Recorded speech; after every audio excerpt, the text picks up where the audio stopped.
What's going on, folks? So I got a little different video series for you guys. In this series, I'm actually going to be working on the camper that's behind me. This is the camper that we use on all of our trips and stuff when we go to Pismo, when we go to Dune Fest, or go on the Odyssey rallies and stuff. So I have a lot of cool things I've been wanting to do to this, some upgrades and stuff. And I finally, looks like I'm going to have some time, and I got almost all the parts and everything to start on it. So what I'm going to do is I'm going to take you through all the different upgrades, show you what those are, and then show you the parts and stuff that I do have, and then we'll talk about what's going to go on. This will be a multi-part series, a lot of things that's going to take some time, probably a couple months. You'll probably see it, you know, over 3 or 4 episodes, maybe 5 tops, just depends what we're doing. But anyways, hope you guys enjoy it, and let's get started. All right, so the first major project I'm actually going to start working on, or one of the major projects, is going to be this air conditioning unit. So this is the original AC unit that came with the camper. It does work, it's fine, but it's really not practical. And the major thing about it is how tall it is. So if I put this tape measure up here, this thing is almost 15 inches tall, sitting off the top of the camper. So that's not like a huge deal breaker, but when you're going, you know, treed areas and stuff like that, you got low hanging branches, this thing is always a concern that it's going to get taken out. So what I'm actually going to do is I'm going to remove this AC unit completely, and I'm going to put in another, what they call a fantastic fan. It's going to be just a vent like that up there with a fan in it. And we're actually going to put the AC unit inside the camper.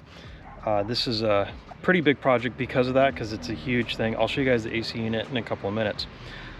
With that being done, you can see I already have the solar panel there and a solar panel there, and I'm going to add more solar. I'm going to put one here and one over there, and then might be able to actually add in at least maybe one more. We'll see.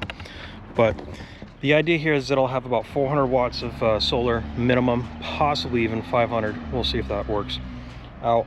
And with the new AC unit, I should be able to run the AC unit off the solar and a little bit of the battery. So that's going to be a pretty cool upgrade to have. All right, so now we're inside the camper here, and we're actually going to do, or the plan is to do a complete renovation here. So we're going to paint everything, do backsplashes, new countertops, all this sort of fun stuff. But I'm going to continue on with the AC unit here. So this is where the new AC unit is going to go. Now I currently have this furnace unit here, and this goes out the side, and it's cold ducted and everything. And what I'm actually going to do is we're going to remove this furnace unit. It's a perfectly good furnace, works really well. I'll probably store it for the time being. I don't have a project for it, but it's not worth throwing away. And I'll show you guys the AC unit, but the AC unit will actually fit inside of this pocket. Now it is going to be tight. I'm probably going to end up rebuilding much of this to accommodate the new AC unit. And one of the complications is the AC unit, the vents go down instead of out the side. So I'm going to have to work on that. I have some ideas on how I'm going to address that. I've done a little bit of testing. It's probably not going to be as optimal efficiency wise, but it should work. Now, this is the old AC unit that's up here. All of this is coming out, and all that's going to be in place of it is just another fan like this. And what I'm going to do is this vent over here, I'm going to take this hatcher opening and move it over here in place of the AC unit. And then I have a new a fan unit that will go in this place. That way we'll actually have a fan over the bed, which would be quite nice for when we just want a little more airflow. Otherwise it wouldn't make sense to have 2 fans here and 1 here. So that's why we're going to do that.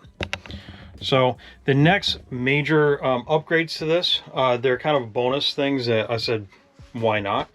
And what we're going to do is we're actually going to change out this entire countertop setup. So one of the first things we're going to do is we're going to get rid of this stove. And the stove itself, it's fine. You know, it works. It's 3 burners. You can't really put 3 things on here at any given time. You can only really do 2. And it's just a limitation of, you know, the space. Even, you know, maybe 3 little pots or something like that. But if you got a pan, which is what we usually cook in. You can maybe do a pot, and that's it. So, and then of course the oven, we basically just store stuff in there. The oven does function, but it's really hard to cook with, and I'm sure more modern ovens and stuff are a lot more reliable. This one, we just don't use it. So what's going to go in place of this is a narrower, it's about half the width, and it's just a 2-burner stove. It's still going to be propane and everything, but it'll be a lot nicer in the sense that we'll have 2 functional burners, which is all we use anyways, and we're going to narrow this entirely. All right. And what that's going to do is it's going to free up about 3 inches on this side and about 3 inches over here. Maybe I'll shift it over a little bit. I haven't really fully decided, but that'll give us a little bit more counter space over here, which will be nice. And then we're actually going to replace this counter space with some butcher block. That's the idea, at least. We'll see if that happens. The sink is going to get replaced. My neighbors took out their stainless steel sink, and it's actually a little bit wider, which I was kind of hoping for a narrower one, but it'll work out just fine. Because we are going to narrow this, we'll still actually end up gaining some more counter space in the middle. And this is one of the challenges. The camper is really nice in the fact that it does have like kind of this setup here, but we just want a little bit more space, counter space area, because this is where all your stuff ends up getting stored.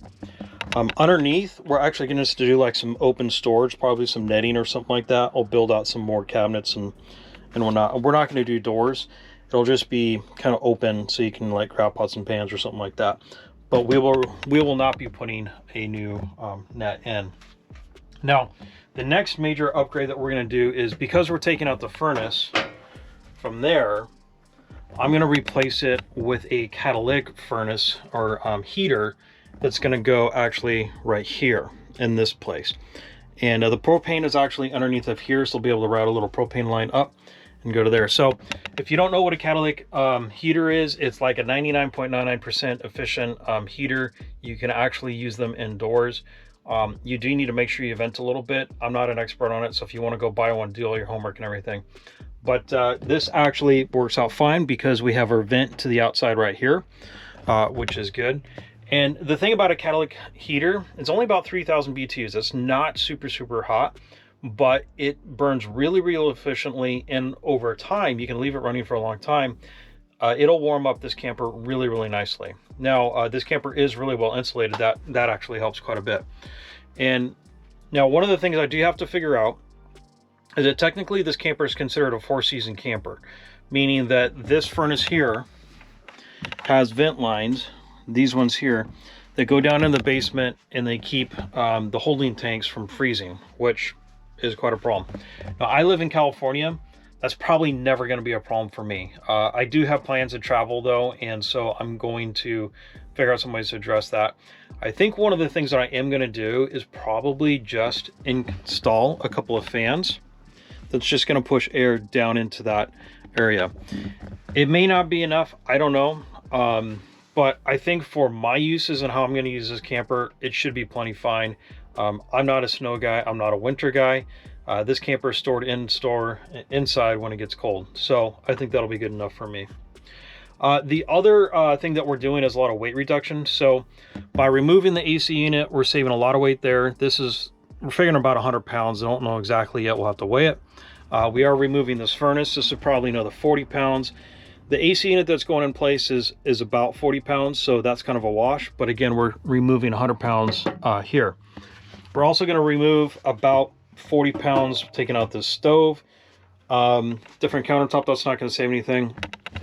One of the other upgrades that I did, and I'll take you guys outside to show you that, is removing the jacks off the truck. So let me take you guys outside, you can see that. All right, so back in the shop here, it's still kind of a mess. I've been working on trying to clean it a little bit. Still got some work to do, but here are the camper jacks here that I've already taken off. Now these things weigh, how much is it? About 40 pounds each. I'm gonna go ahead and add everything up as I work through this project to see what the net weight savings is. But you times 40 times 4, you're looking at 160 pounds that I removed. And again, my camper never comes off the truck anyways. The truck and camper get stored together in an indoor storage place. And so now that I have the camper on the cradle and it doesn't move around anymore, it's not possible to remove the jack. So why not? 160 pounds gone. All right, let's look at a couple other things. Now, I have these boxes. They're kind of stacked up inside of here, and I'm not even going to take it out, but this is the fan. So this is what is going to go in the above the bunk area, and it does have an electric fan inside of it, so that we're going to get a little bit of airflow if we just need just a little bit of cooling or venting or something like that. So that's going to be pretty cool. All right, get this closed up.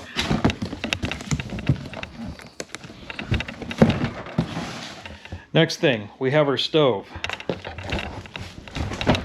Okay, there we go. We got our stove. So this is a Rec Pro RPT C21222B-BL. Not sure what that means. Here's what it looks like. Basically, it's 2 burners. It is recessed, so it kind of sits down flat, which will be kind of nice. So we'll get additional counter space there. And of course, there's no oven. This unit here is about, I want to say it's about 12 inches wide. I have not opened up the box, but it's about 12 inches. The old stove is 21 inches, so we're going to be taking off 9 inches of width. So gaining that back in counter space, which is really nice. All right, now the next thing is the catalytic heater. So I talked about this. Let me grab this real quick. Okay, so here we go. This is our Wave 3 catalytic safety heater from Camco. Adjustable from 1600 to 3000 BTUs. Integral safety shutoff valve. So let's go through the specs real quick. Ultra efficient, no electricity required. That's a huge thing. The current furnace, when it's running, it'll actually drain down the battery overnight, especially in really, really cold temperatures, and it's constantly cycling. It pulls about 180 to 250 watts when it's actually running. That's just for the blower fans and all that sort of stuff. Quiet, these things are pretty much silent, so there's no moving parts. And of course, it's convenient. No flue, chimney, or match is needed. Self-generated piezo starter, and it's smokeless. So again, no safety drain, or sorry, no battery drain.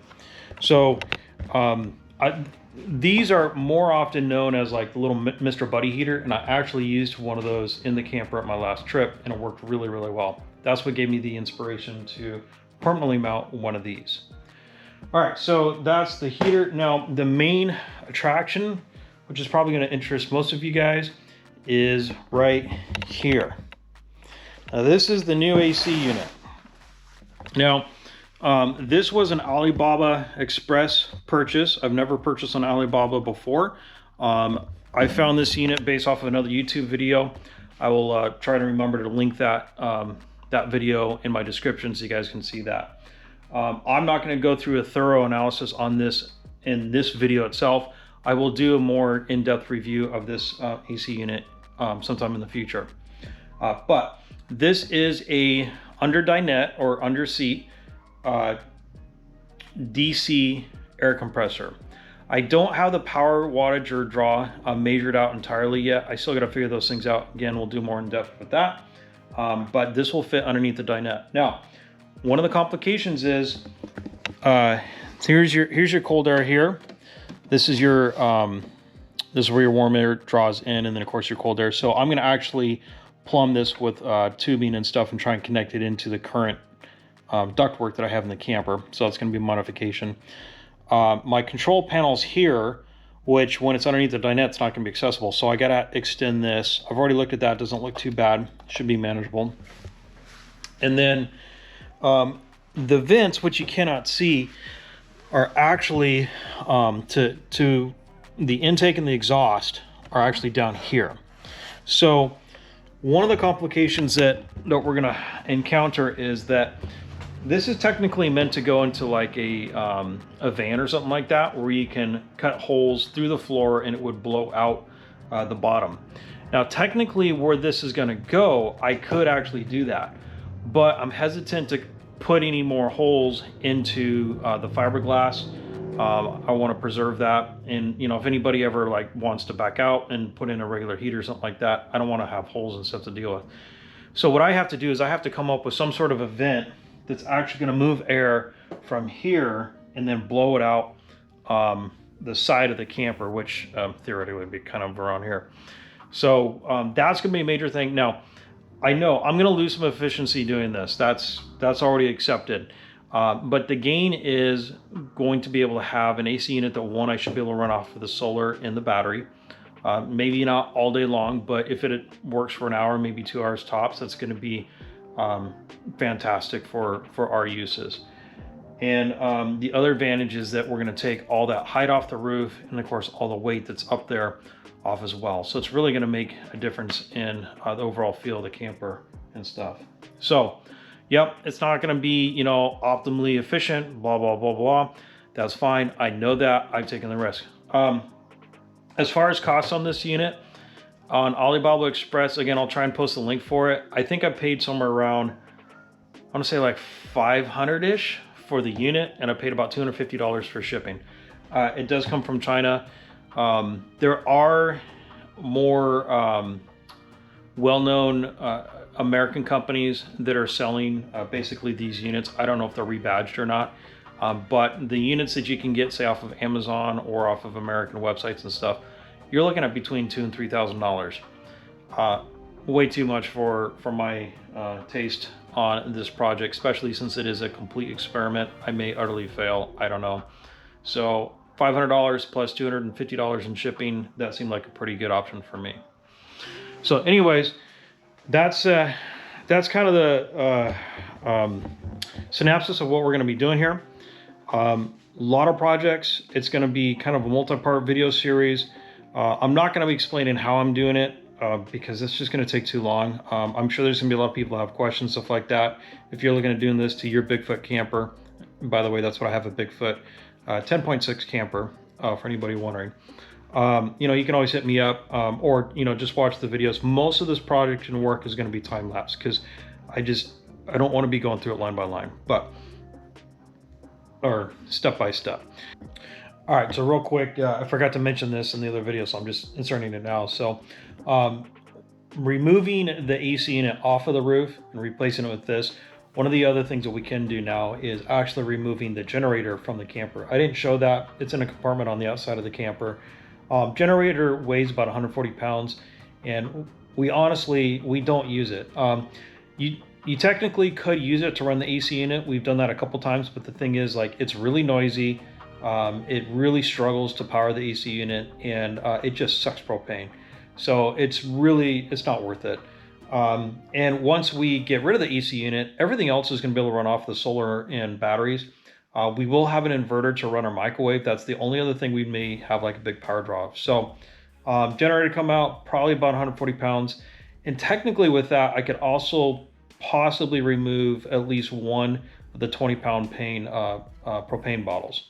Is it 20 pound or whatever, 40 pound, whatever. They weigh about 35 pounds or whatever. They're more than 20 pounds. But anyways, so that's going to be a huge amount of weight reduction. I will probably leave both propane bottles in anyways, even though practicality wise, I won't actually use that much propane after all these upgrades. But there's really no point in removing it since it's there. Anyways, hope you guys enjoyed this. This video, a little preview, a teaser. We are going to still be doing Odyssey content. We got work to do on this Odyssey over here. We got work to do on this Odyssey over there. We got an Odyssey in the trailer over there. And we got about 7 Odysseys in storage that we're going to be working on. So there's going to be plenty more of that content coming soon. We're just going to be working on this stuff in the meantime. So I hope you guys are excited about this as much as I am. And with that, stay tuned, and you guys will get to see the build going.